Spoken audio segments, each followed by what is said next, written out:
Olá, pessoal, sejam todos bem-vindos. Chegamos ao segundo episódio do 360 Graus sob novas perspectivas. Olha, confesso que para esse segundo encontro eu trouxe várias novidades. Sou Cleiton Reis, do Transformando Projetos, e no encontro de hoje, acreditem, nós teremos a oportunidade de conversar com 3 pessoas super especiais. Super especiais mesmo. Mas, como todos já devem estar curiosos, eu acho que eu posso começar, antes de mais nada, para que vocês conheçam melhor essas pessoas, deixando 3 perguntas para que eles comentem logo que entrarem.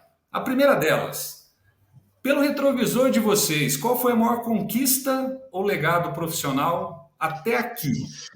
Segunda pergunta, qual é a sua missão atual e o que te motiva diariamente nessa jornada? E por fim, qual será o próximo projeto ou legado que deseja realizar até daqui 5 anos? Então, para começar e acabar com suspense, apresento a vocês meus 3 convidados especiais, Maico Oliveira, Fernando e Maurício Álvares. Sejam todos bem-vindos. Muito Obrigado. Bom, que alegria! Sensacional. Obrigado, Cleiton. Vamos lá, Cleiton. Aquecimento agora é para valer aí. Michael, uma honra ter você aqui. Eu cansei de te assistir, te ouvir, agora eu tenho a oportunidade de te perguntar. Agora eu só espero as respostas. Esse negócio de perguntar é bom demais, né? Bom, primeiro, alegria enorme estar aqui com você, né, com essas pessoas fantásticas. Sou super fã. Fernando, Maurício, mora no meu coração. Sala VIP. Maurição, então, rapaz, tem uma história aí longa. Estou muito feliz de estar aqui com a gente também, conversando com a gente. E, bom, para quem não me conhece, né, nas redes sociais, as pessoas me conhecem como Líder HD, que é o nome do nosso podcast, é muito popular. Eu sou fundador do Instituto Brasileiro de Liderança. E respondendo a pergunta do Cleiton, né, quando eu olho para trás, a minha maior conquista profissional, eu estava refletindo sobre isso. Eu passei por alguma... A gente tem vários ciclos, né, na carreira. Eu acho que cada ciclo a gente vai deixando legados por onde a gente passa. Então, eu estava pensando uma coisa assim um pouco mais aberta. Eu acho que das coisas que eu olho para trás e olho com carinho, assim, não é nem orgulho, não, é com carinho mesmo, é das pessoas que a gente vai formando, sabe? As pessoas que prosperaram sob a nossa liderança. Então, eu fico muito feliz, cara, de verdade, de ver pessoas que ao longo do caminho, quando eu fui gerente, quando eu fui diretor, quando eu fui presidente, pessoas que floresceram, que de alguma maneira, direta ou indireta, eu ajudei a desenvolver. Eu acho que, para mim, esse é o maior legado. A minha maior missão, essa é fácil. A nossa missão está estampada por aí. Eu acredito que liderança é uma das forças mais potentes para causar transformação. E, para mim, assim, a nossa missão, né, eu vou falar nossa porque já está no negócio, mas a minha missão pessoal é fazer um mundo melhor através da liderança. Se a gente tiver lideranças boas, a gente, de fato, muda a sociedade, né, muda o país, muda a nossa família, enfim. Isso tem um impacto muito grande. E você perguntou qual é o próximo passo, né, o que vem pela frente. Eu estou muito feliz com tudo que a gente tem feito, a maneira como a gente vem impactando. A gente faz muito trabalho pro bono, ajudando na educação, ajudando, espalhando essa mensagem, né, que chega como ondas em lugares que a gente nem imagina. E tudo que eu quero é escalar, né, escalar essa mensagem, escalar o nosso negócio, escalar o nosso conteúdo para poder tocar o coração de mais gente. Excelente, Michael. Eu vou dispensar minhas palavras, porque senão eu vou parecer muito tiete aqui. E aí meus outros convidados vão achar muito estranho. Então, para seguir as respostas e não ter mais tempo para estudá-las, quero dar as boas-vindas ao meu amigo Fernando Xavier, já quase 15 anos, Fernando, que a gente se conheceu. Obrigado por estar aqui falando sobre algo que nos uniu logo no começo. E depois eu conto a historinha para todos conhecerem também. Muito obrigado, Cleiton. Um abraço a todos aí. Vocês não têm noção que satisfação estar com essas 3 pessoas maravilhosas e com os objetivos de vida e propósito de vida que vocês 3 têm. Então, assim, o motivo para eu estar aqui, um deles, né, antes de falar um pouco das perguntas do Cleiton, o que me ligou a vocês é o propósito de vocês. O propósito de vocês é algo incrível, então eu me conectei muito com o propósito de vocês.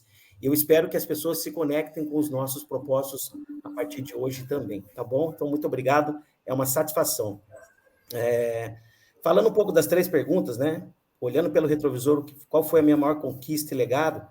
O que eu humildemente gostaria de dizer é ver o resultado, né, do sucesso das empresas pela qual eu passei, pela qual eu tive o privilégio de passar, porque eu tive oportunidades na minha vida de acompanhar do início ao fim a evolução cultural dessas empresas e dos profissionais dessas empresas, que eu recebo relatos até hoje. Então, é uma grande satisfação isso para mim. Qual é a minha maior missão atual, na verdade, né? Muito próximo do que o Michael falou, né? Desenvolver novos líderes eficazes em segurança, né? E, obviamente, trabalhar com clientes que tenham o desejo ou o propósito de fato, mudar a cultura da sua empresa, tá?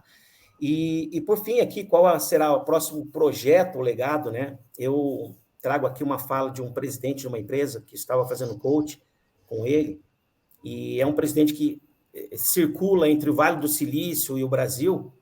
Ele me chamou um dia e me disse: Fernando, você tem uma missão. A tua missão é levar o que você sabe fazer para um maior número de pessoas. E eu disse para ele: eu sou uma só. Ele falou: então você tem que pensar no virtual.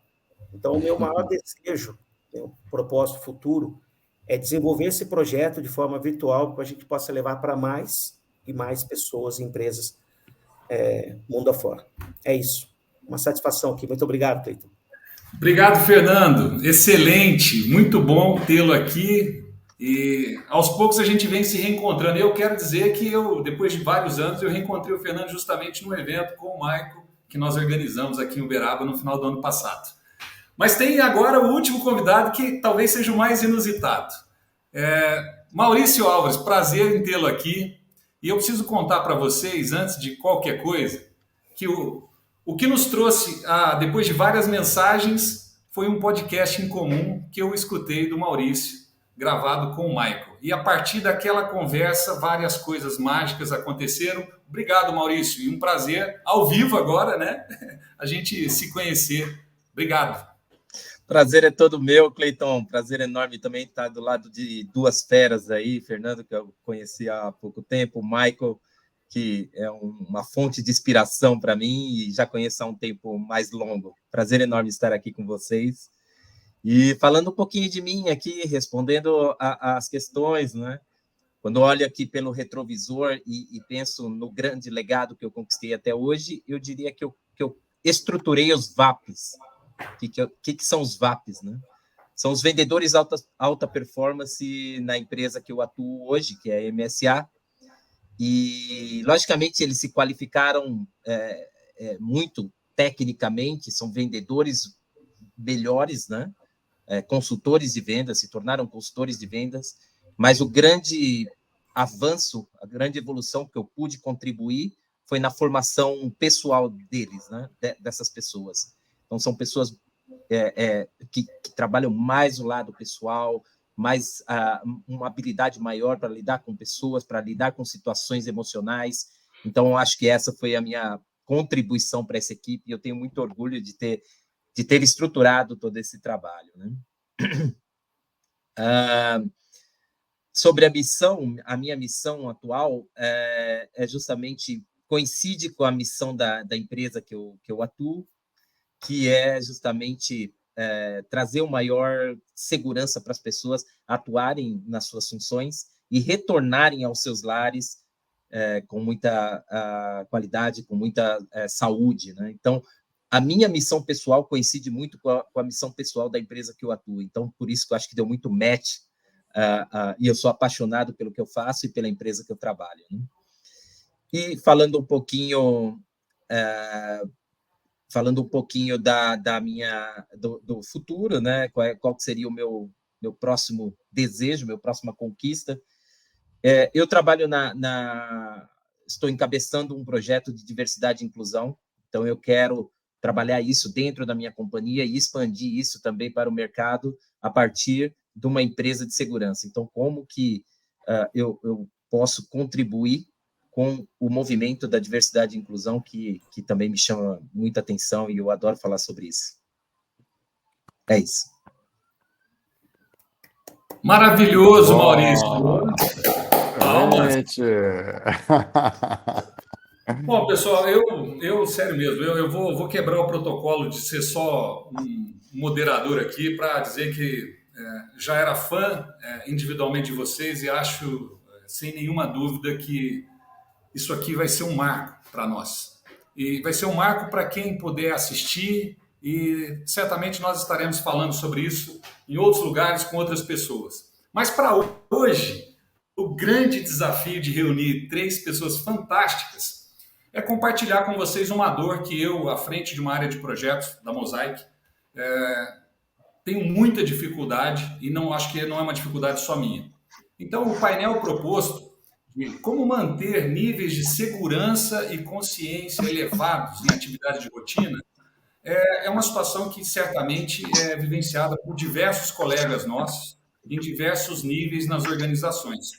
Então, nesse formato de painel, eu gostaria de começar chamando primeiro Michael e Fernando para que a gente aborde um pouquinho, né, do que é o ser imperfeito que somos nós, né, pessoas. Então, nessa abordagem, e ela é totalmente livre, né, eu gostaria muito de ouvir vocês 3 falando de maneira alternada sobre comportamentos, o ambiente onde estamos inseridos, a conectividade entre as pessoas e a parte de documentos, procedimentos que regem as organizações. Então, para o primeiro bate-papo, eu quero deixar uma pergunta aqui para vocês de imediato. E para isso, nós vamos dar mais destaque, né, para as pessoas que fazem esse trabalho.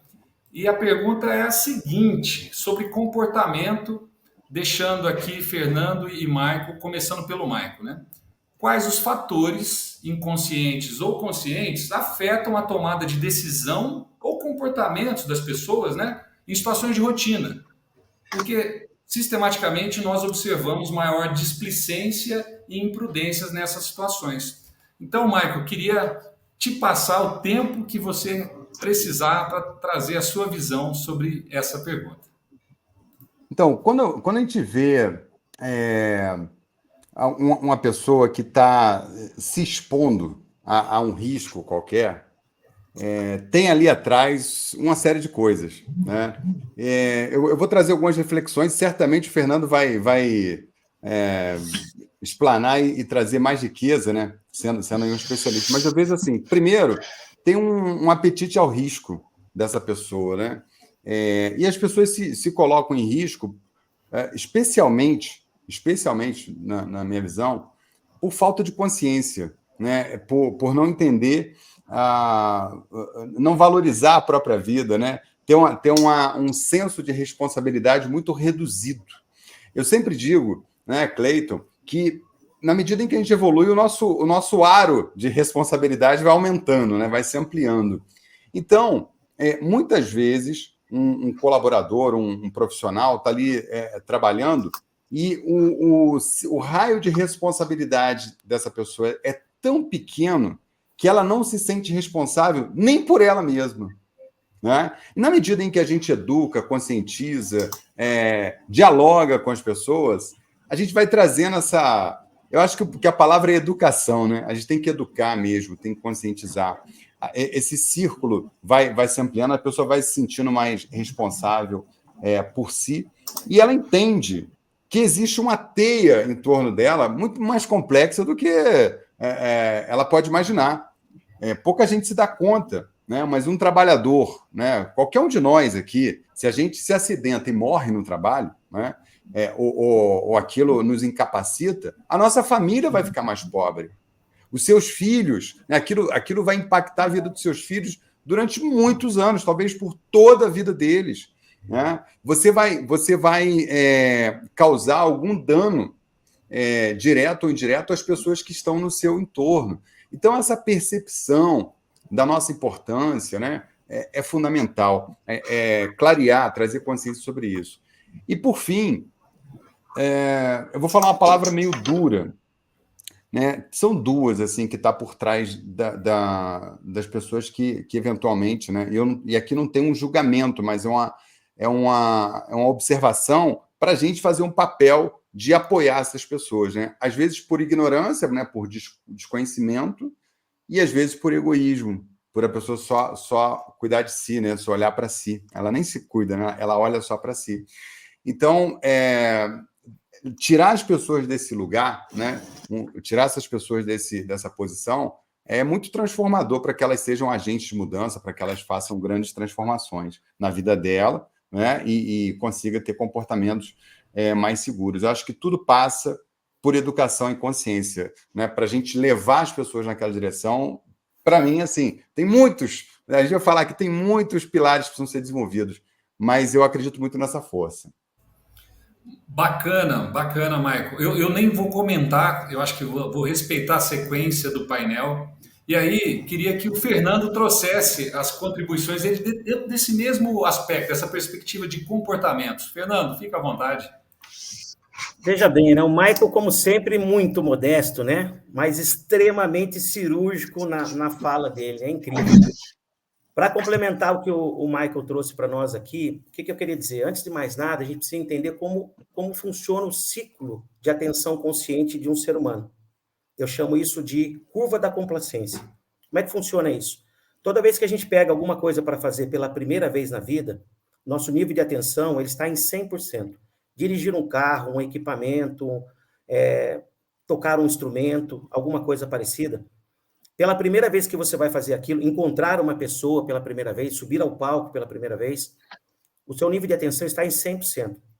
Só que, o que acontece com o ser humano? Como é que é o ciclo de atenção consciente? Ao longo dos dias, semanas e meses, eu faço um parênteses nesse apetite ao risco que o Michael comentou, ao longo desse período, isso acontece conosco, todos nós, ao longo da nossa vida. Vão se passando dias, semanas e meses, a gente vai entrando nessa curva da complacência. E aí a gente entra na primeira fase dessa curva, que é o início da familiarização com os riscos. E aí a gente continua fazendo aquilo e nada acontece, você entra na segunda fase dessa curva da complacência, entenda-se complacência como excesso de confiança, tá? Você, então, passa a estar suficientemente familiarizado com os riscos a ponto de baixar drasticamente a tua atenção consciente. É isso que acontece. Então, esse é o nosso ciclo de atenção consciente. Notícia boa e notícia ruim. A notícia ruim, a gente não se livra disso. Todo ser humano vai passar por isso ao longo de um dia, de uma semana, de um mês ou de uma vida. A notícia boa é que quando você sabe, descobre, entende que você vai estar nesse ciclo em algum momento, você pode fazer escolhas. Uma coisa é você estar na frente de uma televisão, assistindo um filme, comendo pipoca, alguma coisa, você abaixar o teu nível de atenção. Outra coisa é você estar dirigindo numa autobahn, numa estrada, alguma coisa. Então, aí a pessoa vai fazendo escolhas. E o que acontece também é que essa familiaridade com a atividade rotineira, na verdade, muitas vezes também, ela embaça a nossa visão. Ela costuma embaçar a nossa visão. Tá? Então, isso nos prejudica bastante também. E nessa linha, o que acontece também? Só para complementar, eu peguei alguns pontos que o Michael colocou, né? O apetite ao risco, a falta de consciência ou a falta de conhecimento, né? O ignorar, né? Não de ser ignorante, mas ignorar o fato, ignorar o conhecimento, né? E o próprio egoísmo. A pessoa pensa nela naquele momento. Pesquisas comprovam, na verdade, que o ser humano comum, ele toma mais de 40 mil decisões todo santo dia. Levantar, não levantar, escovar o dente ou não escovar o dente, tomar um café ou não tomar um café, colocar a mão no rosto, tomar uma decisão, ir de carro, ir de ônibus, ir de trem, são escolhas que fazemos todo santo dia, tomamos decisões. E a maioria dessas decisões são tomadas de forma inconsciente.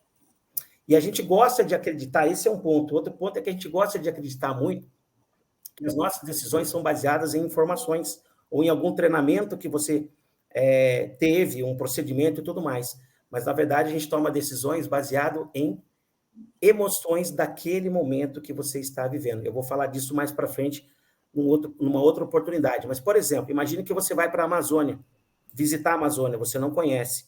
E aí você tem contato com tribos indígenas, né? E aí você se encanta com aquilo, porque a natureza é exuberante. E aí, em algum momento, alguém te vende um colar de um índio, né? Um colar indígena. E você acha aquilo a coisa mais linda do mundo, porque você está vivendo aquele momento. Então, você está tomando decisões por emoções. E aí você compra o colar e coloca o colar. Você vai voltar para a tua vida normal, com um colar da Amazônia. Talvez, no seu novo contexto, isso não se encaixe, mas você tomou uma decisão ao comprar baseado em emoções. Então, é mais ou menos nessa linha de raciocínio. Tá, e só para finalizar aqui, quando o Michael fala do apetite, né? Por isso, né? O ser humano, é da natureza humana assumir riscos. É da natureza humana. Tem apetite por isso. Nós somos assim. E quando a gente assume esse risco e a gente ganha experiência e aquilo deu certo, você acredita que vale a pena continuar assumindo aquele risco. E isso pode te levar por um caminho não tão seguro assim. Então, acho que é mais ou menos nessa linha de raciocínio. Excelente, Fernando. Eu acho que também vou fazer a mesma coisa, não vou fazer comentários individuais, porque nós temos uma sequência aqui que eu acho que ela tem tudo a ver com o que nós estamos falando. E começando, conectado com o comportamento, Fernando, eu queria explorar a questão do ambiente. E aí, vou entrar no debate contigo nessa. Por quais razões, sobre o ponto de vista de segurança, as mesmas pessoas, e a gente está falando de comportamento, né, podem apresentar comportamentos distintos em função do ambiente ou da organização onde elas atuam naquele momento? O que você pode me trazer na sua visão ao longo de toda essa experiência sua acumulada? Bom, vamos lá. Vamos nos lembrar do que eu falei agora há pouco, que o Michael comentou também, que tomamos decisões, todos nós, seres humanos, tomamos decisões baseadas nas emoções daquele momento. De acordo com o momento que você está vivendo, você pode ser influenciado para mais ou para menos. A gente ouve falar frequentemente, é preciso mudar o comportamento das pessoas, é preciso mudar o comportamento das pessoas. O tempo todo a gente escuta isso.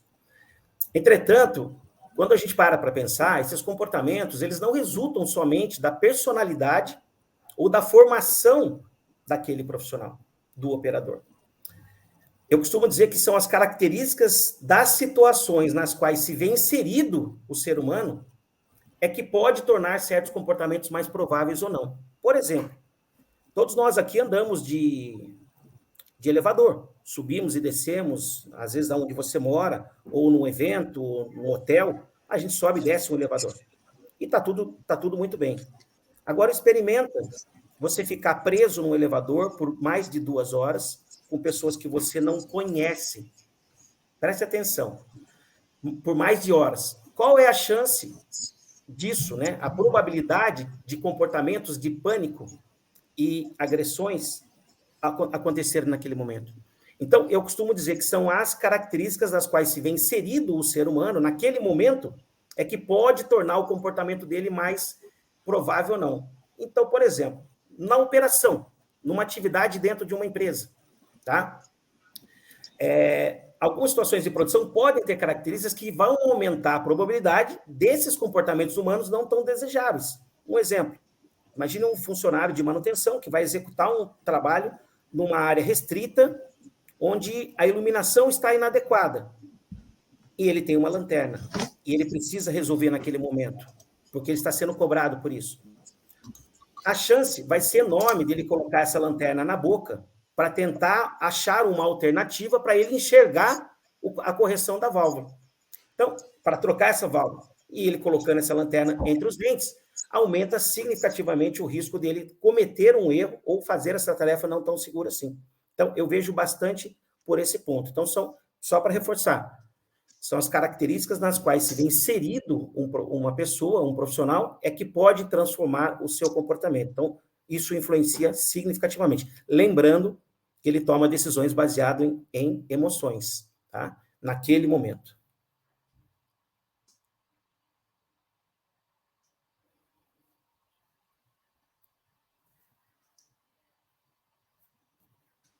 A gente não te ouve, Cleiton. Desculpa, teve uma falha aqui no microfone. Obrigado, viu, Michael?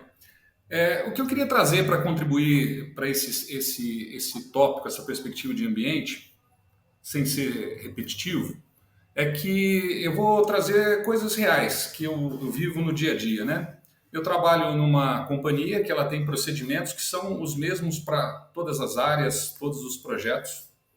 E, no entanto, as mesmas empresas, muitas vezes, elas alegam, quando estão prestando serviço para uma determinada área, que essa área é mais ou menos exigente em relação ao que, por exemplo, nós fazemos na área de projetos. Então, ao longo dos anos, eu tenho uma convicção de que as pessoas, e aí o Michael falou um pouco de desconhecimento, de egoísmo, né? O Fernando falou do contexto do ambiente, mas eu acho que as pessoas, naturalmente, elas tendem a criar um embaçamento nos olhos no que diz respeito à percepção de risco, a de achar o jeito mais fácil de querer fazer as coisas. E, normalmente, o jeito mais fácil ele implica em ser um contraventor de procedimentos. E o que eu vejo no time que eu lidero é que nós, desde 2017, a gente resolveu intensificar o acompanhamento, fiscalização, conscientização, muito de perto, para tentar reduzir isso. Então, eu imagino que não é só o ambiente, mas as pessoas, em função do nível de formação e outras variáveis, elas precisam até que se tenha uma cultura de interdependência, né, ou até mesmo de independência em segurança, elas precisam de ter um acompanhamento permanente para que a gente reduza a chance de uma tomada de decisão equivocada. Mas concordo com tudo que vocês falaram e agora saio de cena, porque já estou dando palpite demais. Quem sou eu aqui, né, para falar sobre isso?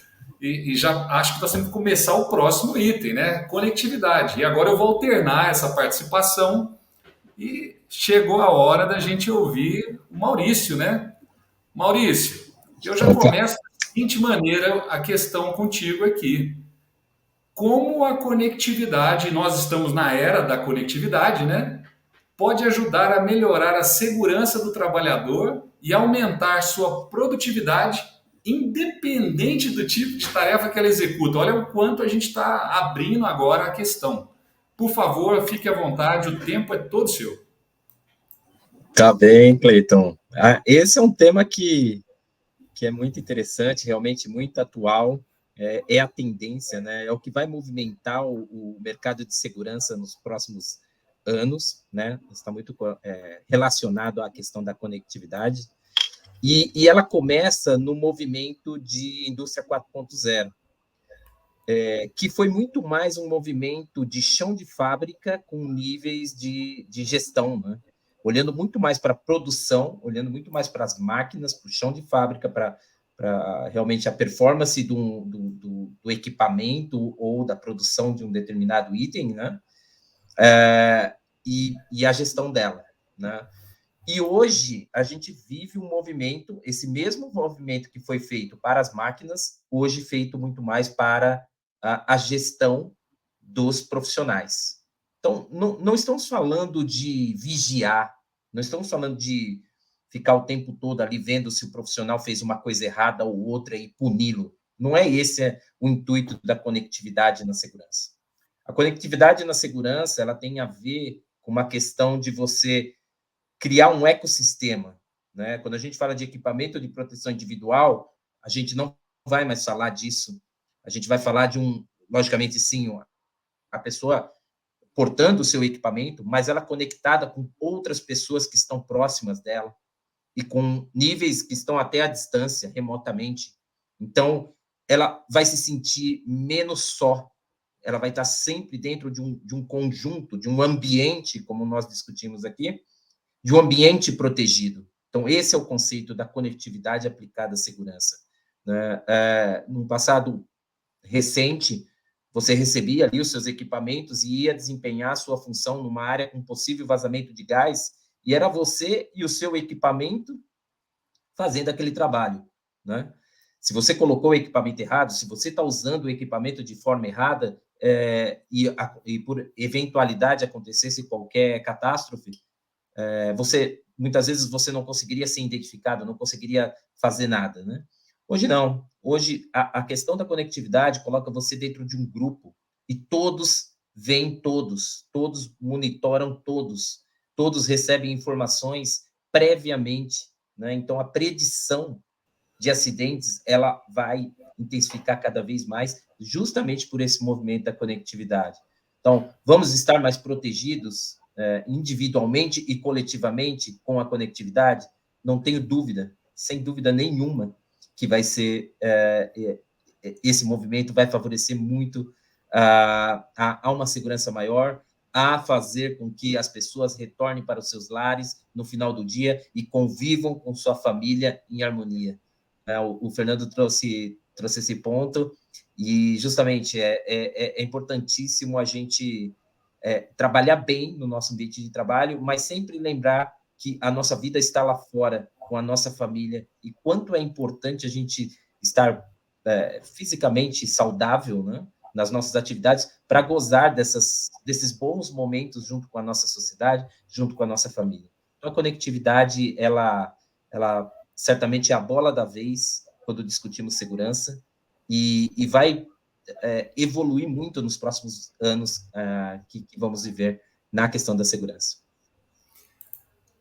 Maurício, eu preciso até fazer uma inserção aqui, obrigado, espetacular. E aí eu preciso confessar a todos vocês, né, inclusive os que assistirão esse programa, o que nos conectou foi exatamente uma frase que o Maurício disse agora no final, e que eu percebo que isso está no DNA dele. E é tão similar com algo que eu acredito nos últimos 20 anos, que ele fala de retornar para suas famílias, né? Eu, nesses últimos 20 anos, eu tenho dito a mesma coisa, né? Todos devem voltar para suas famílias da mesma forma que chegaram, ou até melhores que no início da jornada, porque lá fora sempre tem alguém nos esperando. Quando eu escutei o Maurício falando isso no podcast, é como se fosse uma conexão instantânea de propósito. Então, se todos tivessem essa consciência de que lá fora tem alguém importante que vai nos esperar, o Michael comentou no início, se nós partirmos ou tivermos alguma limitação, um acidente mais grave, a nossa família vai ficar em situação complicada, sim. Eu tenho certeza que as pessoas valorizariam mais. Então, Maurício, desculpa fazer essa inserção, mas eu queria deixar bem claro o quanto essa fala sua me tocou, e eu acho que seria o princípio de tudo isso que está acontecendo agora. Mas espera aí, tem que trazer um cara para cá para continuar isso, porque senão só eu vou ficar com a minha emoção aqui, palpitando. Michael, preciso de você aqui agora, viu? Você que fala de conectividade, de interação de pessoas, e nos bastidores desse evento, a gente conversou sobre suas experiências, né, nessa questão de segurança na empresa que você trabalhou. Por favor, me ajude a sair e cuidar da palpitação. Tá no mudo, viu, Michael? Tá no mudo. Opa, que bacana. Agora você me ouve, né? Perfeito? Sim, positivo. Eu vou trazer um olhar prático, né, da minha vida pessoal e coletiva. Primeiro, eu fui diretor de operações em uma grande transportadora, que foi a Jamef Transport, e toda operação lá acontecia de noite, né, de viagens, né, de carretas pelo Brasil todo, porque a carga lá é urgente, né, conecta capitais de 24 horas, então é uma operação bem justa. E eventualmente tinha acidente. Então, certa vez eu fiz um desafio para o nosso time, falar assim, o que nós vamos fazer para poder não ter acidente? Eu queria, qualquer proposta que fosse para reduzir não era interessante, a gente queria acabar. E, claro, teve várias etapas, mas uma delas foi muito importante, tem a ver com tecnologia, conectividade, que foi implementar um sistema que monitorava os caminhões. Esse sistema está lá até hoje, né? Hoje uma carreta tem até 8 câmeras para dentro, para fora da cabine e tal, inclusive uma de frente para o motorista, pegando ali, tem um software que fica acompanhando o piscar dos olhos do motorista. E aí, só para vocês terem noção, a gente tinha 1 ou 2 acidentes graves por ano, mas a gente não pode tolerar nenhum, né? Quem trabalha com segurança quer 0. A gente tem que perseverar nesse sentido. Não dá para assumir um risco de você ter uma pessoa ferida ou até morta por causa de um trabalho, seja ele qual for. Então, isso nos moveu. E aí, o legal da tecnologia, quando você vem com a conectividade, você vem com ferramentas, elas trazem informações que estavam no submundo. E aí a gente começa a descobrir que, ao invés de ter 2 acidentes, qual era a informação que a gente tinha? 2, 3 acidentes por ano. Ok. Qual é a nova informação agora? Nós temos 3.000 situações em que a pessoa pisca os olhos por mais de 3 segundos. Você tem noção disso, cara?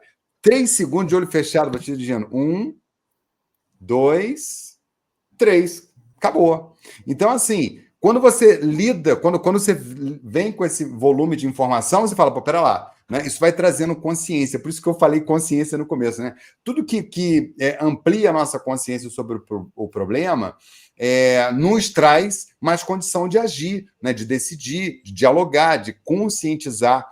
E aí, o grande barato é que você começa a usar isso para poder educar também todo mundo. Eu acho que todos ficam impactados com essa informação.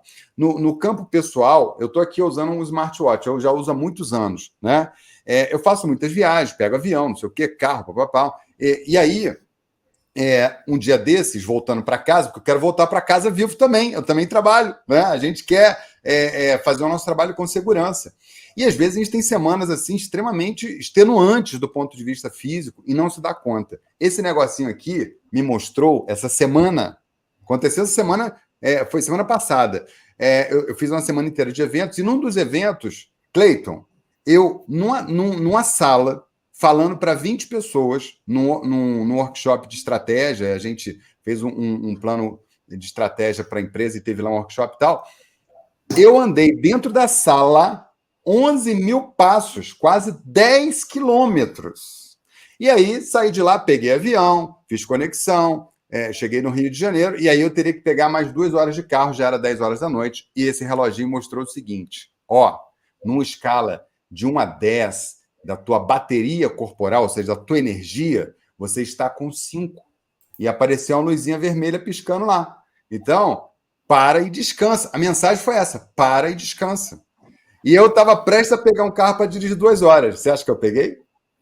Então, sem esse recurso, fatalmente eu pegaria o carro. Falei, não, dá para ir, dá para segurar, né? Então, isso ajuda a gente, né? A tecnologia ajuda a gente a sinalizar coisas que a gente nem imaginava, né? Ela traz à tona e aí a gente consegue, a partir disso, né, decidir e fazer algo a respeito, né? Então, é fantástico. E eu estou com o Maurício, eu acho que a conectividade é a onda que vai escalar todas as boas práticas que a gente tem hoje no mercado. Fantástico, Michael, fantástico. E que ideia legal isso, essa do smartwatch. Eu acho que isso a gente tem que divulgar. Eu não tinha parado para pensar, eu também uso, né, para monitorar exercício, mas você trouxe uma coisa que vai muito além do exercício físico. Conhecer os limites. Eu acho que isso é uma coisa interessante para a gente estar falando sempre, viu? Bom, acho que nós temos que seguir um pouco. Agora eu vou fazer um novo arranjo, né? Para a gente falar um pouco de procedimentos, normas. Eu quero trazer Fernando e Maurício dessa vez. E para vocês eu vou deixar a seguinte missão: Fernando e Maurício. Como seria possível a gente. Eu vou ser bacana aqui para tentar achar palavras bem simples, né? Como ser possível tornar essa comunicação entre procedimentos e as pessoas e normas mais efetiva entre as empresas e aquilo que é o mais importante dela, pessoas.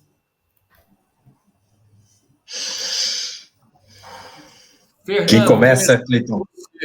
Vamos lá. Isso aí. Bom, antes só de iniciar esse tema, eu não poderia deixar de falar das 2 falas dos meninos aí que foram excepcionais, né?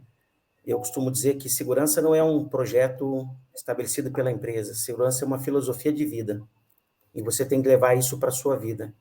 Você tem que fazer segurança que seja da empresa. A segurança começa e termina em você. Tem que ser feito na empresa ou fora da empresa.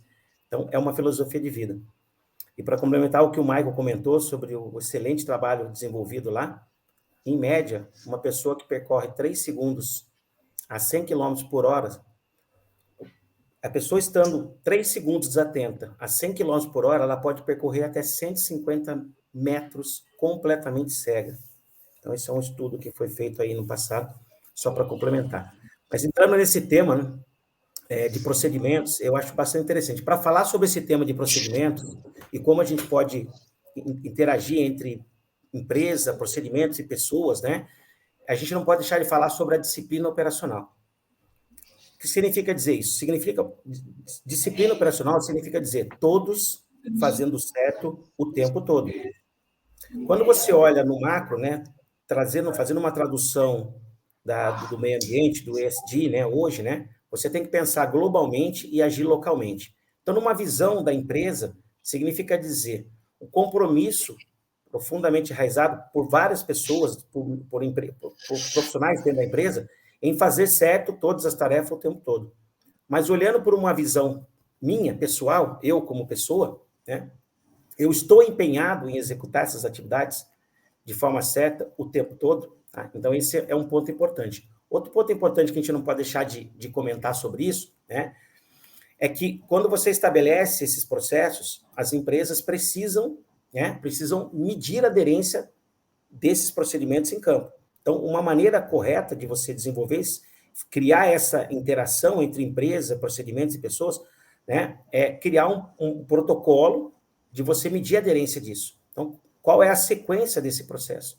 Procedimentos adequados e atualizados, procedimentos disponíveis no local de trabalho, pessoas treinadas e, mais do que treinadas, motivadas. Porque se ela não estiver motivada para executar aquela atividade, ela não vai fazer. E, por fim, você tem que criar uma auditoria de calibração desse ciclo dessa tarefa. Porque daí você vai ver a pessoa executando em tempo real, né, em circunstâncias reais. Normalmente é assim que funciona. E para finalizar esse contexto todo, vou deixar o Maurício complementar, é a questão do empoderamento. O que acontece? Eu acredito muito que quando as pessoas, elas se empoderam quando elas se sentem parte de alguma coisa, quando elas se sentem pertencentes a um processo.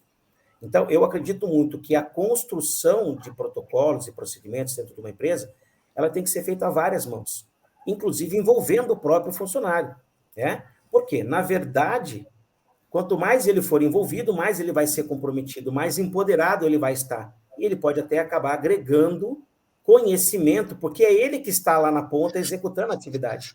Então, a gente tem que entender as dores dessas pessoas para poder fazer com que eles entendam que procedimentos são importantes ser seguidos. Se ele participar desse processo, as coisas vão mudar significativamente. Então, é uma divisão de responsabilidades na elaboração desses conteúdos. Acho que é isso. Excelente. Maurício, você falou da conectividade, né? Falando de tecnologia, de equipamentos, de uma nova forma, mas isso que o Fernando trouxe também é algo interessante e nos remonta à origem de toda essa questão Sem dúvida. do trabalho, né? Então, deixo com você agora o complemento e aí o comentário.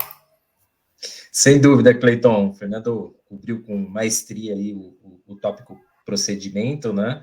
E eu queria só agregar um pouquinho mais, e começando pela sua introdução, quando você falou assim, vou usar palavras simples para trazer essa temática, né? Vou colocar de uma forma simples. Eu acho que simples é uma palavra-chave quando a gente fala em procedimento. Simplicidade é uma palavra-chave quando a gente fala em procedimento. Procedimento cumprido não será cumprido. Vou repetir. Procedimento cumprido não será cumprido. E é bem isso, né? À medida que a gente cria procedimentos complexos, todo cheio de arcabouços, né? uma dificuldade de entendimento, de interpretação, a aderência, que é o tema que o Fernando trouxe, não vai acontecer. Então, quanto mais simples, melhor. Então, a simplicidade é um fator muito chave na questão dos procedimentos. Outra que eu destaco também seria a capacitação. E aí a teoria das 10 mil horas do livro Outliers, por exemplo, acho que é muito aplicável, né? Quanto mais você exercita algo em equipe, né, você acaba trazendo essa aderência, você acaba trazendo esse ritual, faz um pertencimento de todo esse procedimento dentro da sua estrutura. Então, a constância, a repetição, o exercício de melhoria contínua do procedimento ele é vital também para que isso ocorra da melhor maneira. E, por último, eu acredito que o exemplo, né? O que eu vejo muito as pessoas que criam o procedimento, elas acabam não seguindo o procedimento. Então, o procedimento ele tem que ser seguido por todos os níveis, né, hierárquicos. Então, o presidente, o VP, quem seja da companhia, se existe um procedimento, ele tem que seguir, ele tem que mostrar, e o exemplo dele vai ser muito engajador, vai trazer muito empoderamento para toda a equipe, para todos, né? Então, esses 3 pontos que eu gostaria de destacar na questão de procedimento: simplicidade, capacitação e exemplo. Eu acho que esses 3 pontos são fundamentais para que um procedimento tenha o desempenho a que ele se propôs. Excelente, viu, Maurício? Fantástico. Isso acho que tá gravado. Depois a gente prepara um resumo desses 3 insights. Adorei o trocadilho do comprido e o cumprido, viu? Muito legal. Pessoal, mas agora eu acho que nós temos talvez a parte mais desafiadora, né? Que é falar de nós, né? Somos seres imperfeitos. E aí eu queria puxar e ouvir dos 3, né? De que forma criativa nós conseguiríamos tocar o coração das pessoas, suas imperfeições, para despertar nelas uma maior percepção sobre risco, é claro, é sobre isso que nós estamos falando, autopreservação e autoestima. Porque aí o restante, a família, as pessoas que estão em volta, todas elas já estarão contempladas. E eu quero começar com o Maico Oliveira, por favor. Eu acho que está no mudo, viu, Maico? Muito bem, eu vou falar uma coisa inusitada.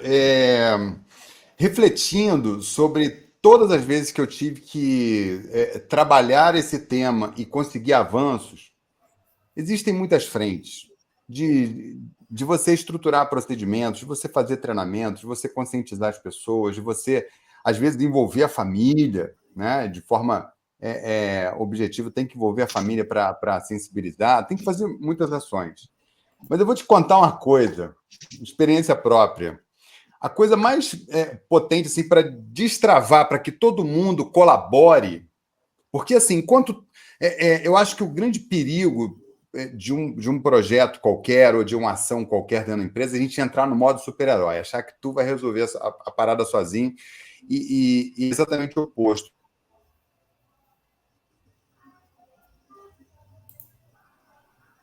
Eu acho que nós tivemos algum problema com o Michael lá na conexão dele, mas ele volta já já. E se ele não voltar, a gente já emenda aqui, né, Fernando? Vamos lá. E ele deixa o suspense para a continuidade, né? E para você, Fernando, de que maneira a gente consegue tocar o coração dessas pessoas? Olha só, eu entendo muito sobre esse assunto e vejo esse assunto muito de uma forma muito clara, né? Cuidar de pessoas, né? Então, a gente entende o seguinte, que para você influenciar uma pessoa, você precisa se conectar com essa pessoa em um nível emocional. Então, a gente precisa descobrir qual é o desejo de querer dessas pessoas. Esse é o ponto. Prestar mais atenção, estar mais atento a essas pessoas. Outro ponto, né? Ser persuasivo. E aqui eu abro um parênteses, porque as pessoas entendem que ser um profissional, um líder, um funcionário persuasivo é algo muito ruim. E não é nada disso. Ser persuasivo é algo muito bom. E as pessoas confundem com manipulação. Ser persuasivo é aquele profissional que quer fazer você fazer alguma coisa, que ele sabe que é bom para você, mas você ainda não percebeu. Então, ele vai insistir, ele vai persistir para que você faça. O manipulador é diferente, é aquele que quer fazer você fazer alguma coisa que é bom para ele, não para você. Então, as pessoas confundem um pouco esse ponto. Então, acho que é importante deixar bem claro. Outro ponto importante é a gente usar a linguagem da equipe e passar a mensagem: eu me preocupo, eu estou preocupado com você. Por exemplo, eu cuido de você, você cuida de mim e eu me deixo cuidar. Esse é um outro ponto crítico. As pessoas não estão preparadas para serem cuidadas. Elas não permitem que uma outra pessoa possa interferir. Isso é cultural no nosso país, né? Então, temos um problema para trabalhar nisso, né? As pessoas precisam cuidar dos outros, se permitir e ser cuidado e se permitir ser cuidado. Acho que esse é um outro ponto. Outra coisa importante, a gente precisa contar histórias. Por quê? Quando você conta uma história, né, uma situação, como já foi contada aqui, várias, né, as pessoas se conectam com essas histórias. Esse é o ponto. Então, isso é muito importante. As pessoas vão se colocar naquela situação. Elas conseguem se enxergar naquele ponto. E, para fechar, né, a gente precisa enviar uma mensagem que tenha um impacto emocional. Tem um impacto emocional. Por exemplo, eu vou dar um exemplo para vocês. Dificilmente, talvez, vocês consigam se lembrar o que vocês comeram na terça-feira da semana passada no almoço. Dificilmente vocês vão se lembrar disso. Mas se eu perguntar para vocês o que aconteceu no dia 1º de maio, num domingo, onde a gente perdeu uma pessoa muito importante na nossa vida, que a gente gostava muito, um herói para nós. A gente vai saber de quem a gente está falando. Se eu falar para vocês de 11 de setembro, vocês vão se lembrar. Se eu falar para vocês da Boate Kiss, todo mundo vai se lembrar. E se eu falar para vocês de Brumadinho, todo mundo vai se lembrar. Então, o que acontece? Assim como o ser humano ele consegue gravar por um impacto emocional coisas ruins, ele também consegue gravar coisas do impacto emocional boas, como, por exemplo, o nascimento de um filho, uma promoção, uma viagem dos sonhos. Então, esse é o ponto. A gente tem que enviar mensagens que vão gerar um impacto emocional e aquilo vai ficar como uma âncora, que a gente chama na programação neurolinguística, uma âncora instalada na pessoa e ela vai se lembrar sempre daquilo. Acho que esse é um ponto. Excelente, Fernando. E não tem como não lembrar a primeira pergunta sua, 1º de maio, Ayrton Senna, né? Eu acho que para quem é da nossa geração, certamente lembrará como 11 de setembro e tantas outras datas, né? Pois é.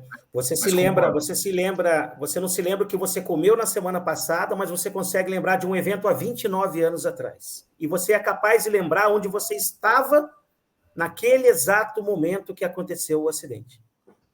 Exatamente isso. E você traz um ponto importante, né? A conexão disso tudo passa pela emoção, não é pela razão. Emoção. Exato. Excelente. Maurício, vou passar para você. Como tocar o coração? Tá certo, Cleiton. Eu tô com o Fernando. Eu acho que a questão, o desejo, despertar o desejo é o segredo, né? Então, como você, e cada indivíduo tem o seu, então, como você toca no desejo de cada um, né? E realmente extrai daquilo e faz com que a pessoa se realmente dá aquela mudança de comportamento, né? Fala, puxa, isso aí mexeu comigo. Então, é até um exercício, né? Você pegar e falar assim, vai se livrando das coisas que te acompanham na vida, né? E o que você não consegue se livrar? Certamente, a maioria, né? Não vou dizer 100%, mas acredito que muito das pessoas vão dizer, eu não consigo me livrar da minha família, eu não consigo me livrar da minha esposa, eu não consigo me livrar dos meus filhos, eu não consigo me livrar do meu pai. Isso a gente não abre mão, né? Então, essa conexão com a família é algo que as pessoas são sensibilizadas. E utilizar essa questão para ampliar a conscientização de segurança, ela é muito válida, né? Ela é muito forte, né? E funciona. Então, é muito importante a gente ter essa consciência de que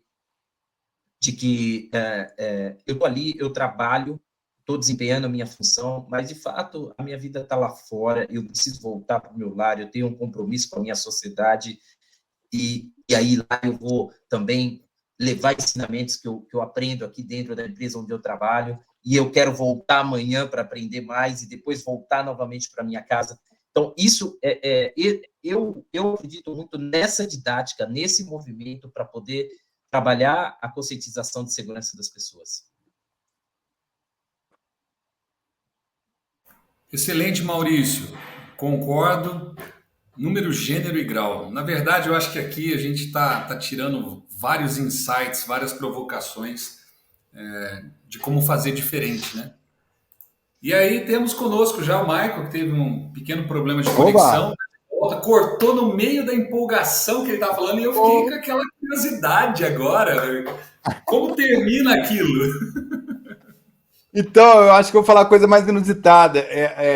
São muitas frentes, né? Não entrar no modo super-herói, eu parei ali, né? Vocês ouviram falando, não, o grande pecado é entrar no modo super-herói. A gente precisa dar voz para as pessoas. E uma coisa que eu descobri na prática é o seguinte: não há como as pessoas participarem ativamente, proativamente, conscientemente para poder construir soluções se você não tirar o medo do ambiente. Então, talvez a minha reflexão final aqui é nós que estamos liderando, a gente que está levantando a bandeira, passar a segurança para as pessoas de que elas não serão punidas caso elas cometam incidentes. Né? De que a gente precisa trazer essa segurança, tirar o medo mesmo.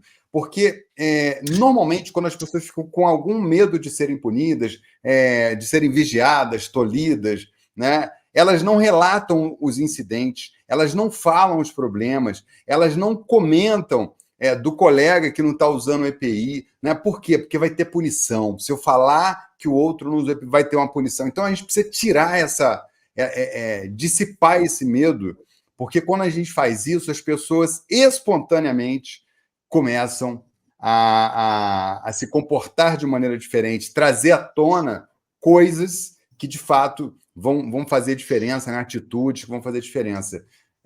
Tudo que nós falamos aqui é muito importante. Eu queria dar essa contribuição. Tirar o medo faz uma diferença brutal. Aí, de fato, você faz com que cada pessoa se torne protagonista nesse processo, porque sem isso, tudo fica no comando e controle, né? Tem muita empresa que coloca a segurança por imposição, né? Ela impõe aquilo, pune as pessoas e tal. E esse processo, ele não traz consciência, ele traz medo. Para que a gente consiga, para que isso consiga ser um valor na nossa cultura, dá para fazer diferente, tirando o medo das pessoas. Essa é a minha contribuição aí final. Excelente. Bom, eu vou me sentir à vontade de fazer uma conexão com a fala do Marco, porque me marcou muito. Eu até gravei um podcast curto, um áudio bem curtinho, e eu cito uma passagem no livro do Mário Cortella, e ele fala o seguinte, que a coragem não é a ausência do medo, a coragem é o enfrentamento dele. Então, quando o Michael fala que a gente tem que tirar o medo da questão, é justamente isso, porque as pessoas muitas vezes confundem essa questão. O medo faz parte, ele inclusive tem a ver com autopreservação, nos deixa mais atentos, mais ligados, né, Fernando? Se for para o lado da segurança. Mas ter coragem para enfrentá-lo de forma consciente é fundamental. E é o que muda, né, de uma criança para o adulto. E o Cortella, nesse livro, né, Qual é a Tua Obra, ele fala muito do risco daquela fase do adolescente, porque, como o Michael falou, na adolescência todos nós achamos que somos, no caso dos meninos, né, o super-homem, as meninas, a Mulher Maravilha, outro super-herói. Então, aprender a enfrentar os medos, que eles podem ser de origem externa ou aqueles medos internos nossos, autoconhecimento, né? As nossas crenças limitantes. Então, muito bacana, Maicon, essa perspectiva que você trouxe. Eu me senti à vontade de dar esse pitaco final aqui. Muito bom, pessoas, muito bom. Tô até arrepiado aqui, ó. Não sei explicar isso, não. E só demais. Complementando, se me permite, Cleiton e Michael e Fernando, essa questão do medo, aí tem o líder, né? E aí o Michael esbanja a categoria em falar a respeito. O líder, ele tem essa responsabilidade de diminuir o medo do ambiente. Então, ele é peça fundamental para que esse medo seja extinto. Né? Então, trabalhar a segurança psicológica do ambiente é uma das responsabilidades do líder. Né? E realmente, tem empresas ainda que continuam com aquele modelo de cobrança e controle, e isso não vai levar a nada. Né? O tempo já mostrou isso para nós. Nós viemos de um modelo baseado nesse comando e controle, e que os números de acidentes só cresceram, né? Então, tem que ser muito mais pela argumentação, pela habilidade de abrir espaço para que todos tenham sua opinião, que contribuam com seus pensamentos, se sintam livres realmente para dizer o que pensam, e aí sim a segurança tem uma possibilidade de avançar cada vez mais. Excelente, Maurício. Permite um complemento, por gentileza, né? Falas muito fortes, muito assertivas aí, né? Como é que se enfrenta o medo, né? Com conhecimento. É assim que se muda o medo, com conhecimento. Um exemplo, né? Pessoas que morrem de medo de andar de avião, porque o avião treme no ar. A partir do momento que ela entende que aquele tremor é simplesmente o contato com nuvens e que aquilo não derruba um avião, ela passa a entender. E entendendo, ela perde esse medo e passa a respeitar de forma diferente. Então, eu acho que é esse um ponto para complementar as incríveis falas aí dos meus amigos. Excelente. E agora, pessoal, eu acho que a gente poderia ficar muito tempo falando. Como vocês disseram, uma coisa puxa a outra, desperta uma reflexão. Mas para a gente encerrar, chegamos aí a 1 hora de conversa. Parece que foi ali atrás, né, que a gente iniciou. Mas eu queria ter... O que vocês acharam? Como foi? Assim, de maneira livre. Agora, cada um fala aquilo que bateu, né, lá dentro e como que a gente pode fazer encontros sobre temas diversos para extrair das pessoas a máxima contribuição para que isso chegue a muitas outras que precisam, talvez, desse conhecimento ou desse afeto, né? Que nós estamos falando de acolhimento aqui. Quem começa? Agora eu vou deixar livre, hein? Posso começar.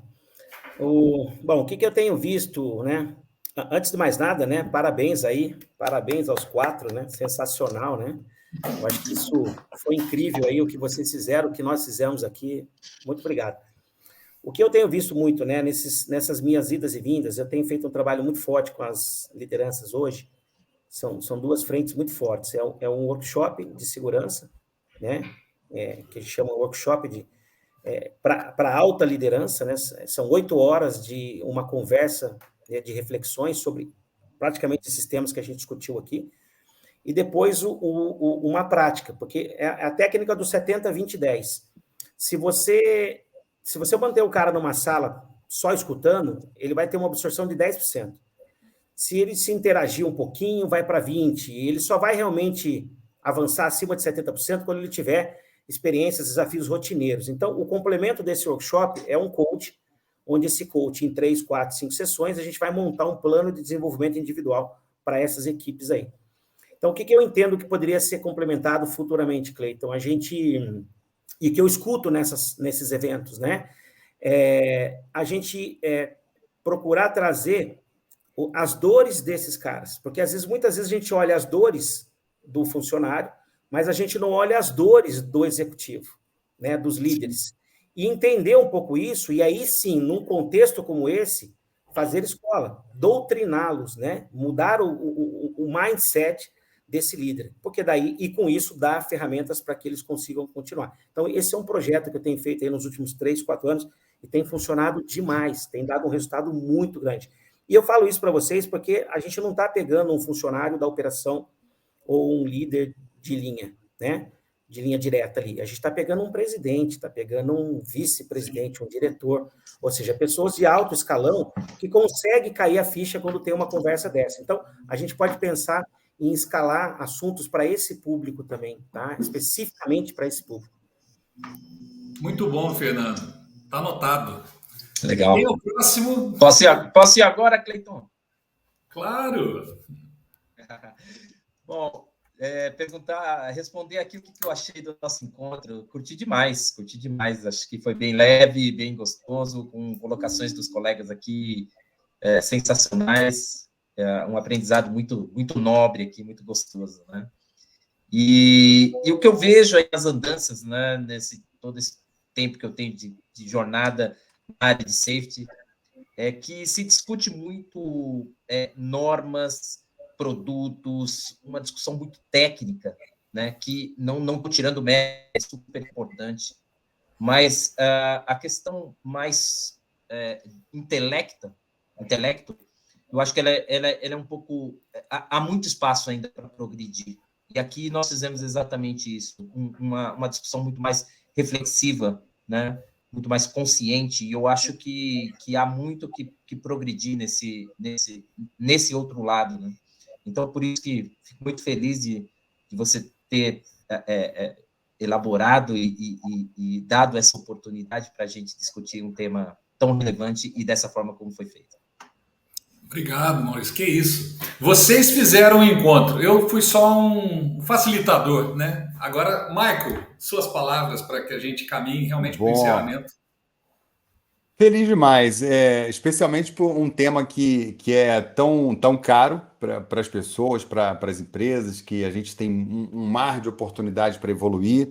Quando nós olhamos empresas que vocês estão encabeçando, né? O Fernando está lidando com um universo de empresas de alto nível, Maurício à frente da MSA Safety, que é uma empresa líder mundial, né, em segurança, equipamento de segurança, o Cleiton na Mosaic, que tem uma cultura de segurança extremamente potente, mas aí eu tenho que chamar a atenção, cara. A gente está num país que dezenas de milhões de pessoas trabalham sem a menor condição, né, num nível de deficiência de equipamento, de consciência, de entendimento, que assim dá até medo, né? A gente que contrata serviços aqui ou ali, né, um vidraceiro, uma pessoa para instalar algo na tua casa ali, uma cortina. Eu, por exemplo, construí há pouco tempo. É uma loucura, assim, é impressionante o abismo que existe, né?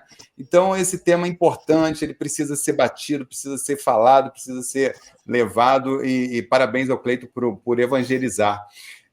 Eu estou especialmente feliz porque eu falei de super-herói, né? Não dá para a gente ser super-herói, mas aqui na sala a gente tem alguns super-heróis do cotidiano, aquelas pessoas que, de fato, mudam a vida das pessoas, que mudam o mundo na sua forma, porque esse mudar o mundo o tecido social, é um negócio complexo, né? Cada um faz um pedacinho e vê a obra do Fernando, vê o trabalho apaixonado do Maurício, né? Vê a energia do Cleiton para movimentar uma engrenagem que às vezes ele se mete, né? O Cleiton, ele é aquele cara que ele toma a frente, ele leva as coisas para diante com a paixão enorme. Então, assim, eu estar cercado de pessoas assim só me dá a certeza, né, de que eu sou uma pessoa muito afortunada, porque é muito bacana compartilhar da companhia de pessoas tão especiais e que estão, da sua forma, na sua contribuição, no seu dia a dia, deixando ali uma sementinha, construindo uma realidade melhor. Obrigado por isso, eu estou muito feliz. Pessoal, eu não tenho nem muitas palavras para colocar. Fico feliz de tê-los aqui, não só pelo compartilhamento, mas eu acho que é um movimento genuíno. Eu tenho certeza que isso vai chegar a muitas pessoas. Eu não tenho expectativa nenhuma que a gente vai transformar o mundo. Não vai acontecer isso. Mas se a gente plantar uma sementinha... no evento eu me emocionei falando fazendo uma analogia de um jardineiro, né? O Michael vai lembrar disso. Então, eu acho que a gente precisa tentar semear no coração das pessoas alguma coisa que desperte nelas a vontade de ser um ser humano melhor, e que, se isso acontecer, certamente o entorno dela, isso vai se replicar. Então, eu deixo aqui meu muito obrigado a vocês. Nada disso seria possível se vocês não estivessem aqui. E já deixo também para quem estiver assistindo isso daqui a alguns dias, acompanhe a gente, Transformando Projetos. Ele foi criado dando voz para um insight, não sei, uma intuição, cada um pode chamar de uma forma, mas com o propósito de realmente chegar nas pessoas, de tornar o mundo um pouco melhor através delas. Então eu deixo meu muito obrigado a todos vocês e a certeza da gente poder fazer um bate-papo muito em breve sobre outro tema, e uma salva de palmas para todos. Obrigado, aí. Excelente, muito bom, que alegria.